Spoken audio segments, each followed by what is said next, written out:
I will never agree with anybody disrespecting the flag of the United States of America or our country.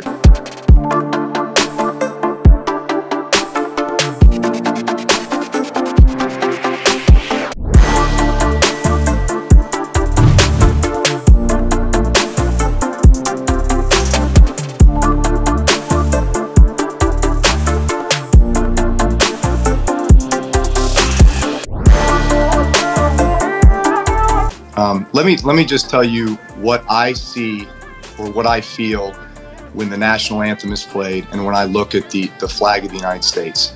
I envision my two grandfathers who fought for this country during World War II, one in the Army and one in the Marine Corps, both risking their lives to protect our country and to try to make our country and this world a better place.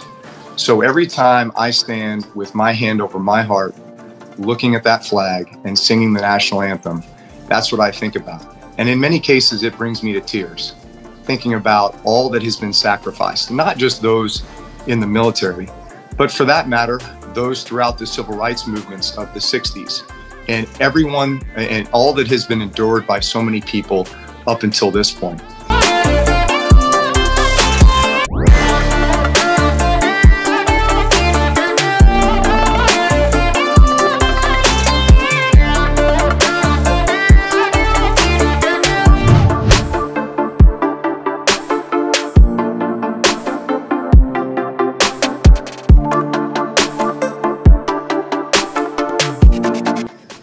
I try to live my life by two basic Christian fundamentals, and that is love the Lord with all your heart, mind, and soul, and love your neighbor as yourself.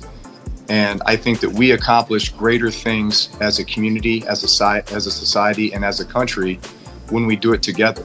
And I think that we are all equipped with great talents, abilities, and strengths, and we can use that with each other and for each other. I think we can accomplish some amazing things. And obviously these are trying times during our country, certainly coming out of this COVID crisis and then entering into another crisis, or really these two compounding with each other. I think we all recognize the changes that need to take place.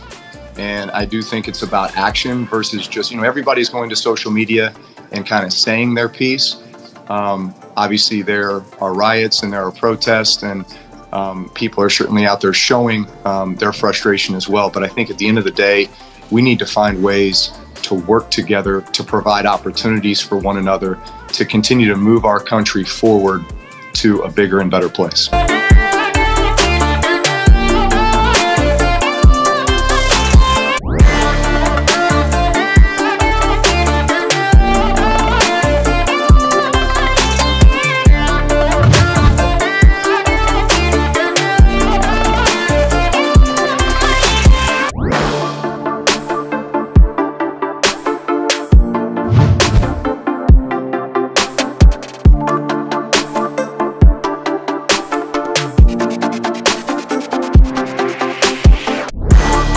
People who are creating the havoc and the violence, they say they do that because no one will listen if you're peaceful. Have they forgotten about the legacy of one of the greatest Americans of all time, Dr. Martin Luther King, who was an advocate for nonviolent protest, and through the success of the nonviolent protest brought about the greatest social change that has ever been seen? How can they forget about that so easily? A lot of times people don't do what they know they should do because they're afraid of the pushback. And there is a lot of pushback when you try to do what's right sometimes. But we need to recognize that we, the American people, are not each other's enemies.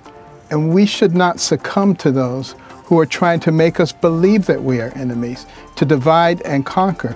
I have never seen a situation where violent activity of this nature accomplishes something good. It only accomplishes bad. It's ruining these neighborhoods. It's ruining the chances of a lot of people to climb the ladders of opportunity. Think about those people. Don't just think about your feelings. I understand the anger that some people feel after seeing this horrendous murder take place before our eyes. No one can deny that it happened. And there is reason to be angry about that. But the justice system I can virtually guarantee you is going to make sure that those officers are taken care of in terms of what they did. They created a crime against humanity.